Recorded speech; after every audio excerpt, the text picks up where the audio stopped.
සුබ දවසක් හැමෝටම සාදරයෙන් ආදරයෙන් පිළිගන්නවා මගේ channel එකට like කරපු comment කරපු share කරපු හැමෝටම ස්තුතියි.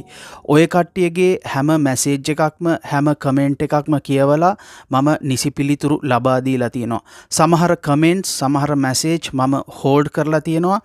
ඒවට නිසි පිළිතුරු හොයලා බලලා පිළිතුරු ලබා දෙන්න පිණිස. ගොඩක් අය අහපු දෙයක් තමා කුවේට් එයාර්වේස් එකේ luggage baggage allowance එක. ගොඩක් වෙලාවට ඔය කට්ටියගේ ටිකට් එකේ තියෙන්නේ කෝඩින් එකක්.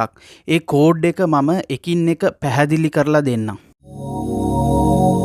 කුවේට් එයාර්වේස් ටිකට් එකේ baggage code කියන්නේ ඔබට නොමිලේ රැගෙන යා හැකි checked baggage check-in කරන ගමන් මළු ප්‍රමාණය. මෙන්න සාමාන්‍යයෙන් දකින්න ලැබෙන codes. OPC checked baggage නැහැ.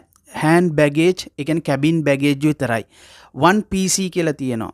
check-in bag එකක් ටිකට් වර්ගය අනුව බර 20 කිලෝ 23 හෝ කිලෝ 32ක් විය හැක. 2PC check-in baggage දෙකක් සාමාන්‍ය economy class වල බොහෝ ගමන් සඳහා කිලෝ 23 බැගින් බෑග් දෙකක්.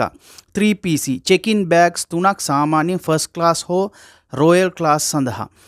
cabin baggage ඒ කියන්නේ hand luggage economy class එකේ කිලෝ 7ක් දක්වා hand bag එකක් business හෝ first class කිලෝ 11 දක්වා hand bag එකක්. උදාහරණයක් baggage OPC check-in luggage නැහැ 7 කිලෝ hand bag එක පමණයි. baggage 2PC කිලෝ 23 බැගින් check-in bags දෙකක් hand bag කිලෝ 7 ටිකට් වර්ගය අනුව වෙනස් වෙන්න පුළුවන්. ඔබගේ කුවේට් එයාර්වේස් e-ටිකට් එකේ ස්ක්‍රීන්ෂොට් එක එවන්න. ඒකේ තියෙන baggage code එක. උදාහරණයට OPC 1PC 2PC economy saver 0 bag එකින් එක සිංහලෙන් පැහැදිලි කරලා දෙන්නම්.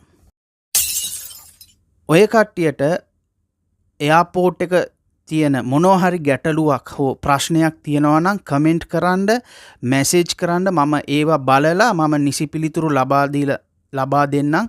එහෙනම් මම ඊළඟ වීඩියෝ එකකින් හම්බෙනකන් හැමෝටම සුබ දවසක්.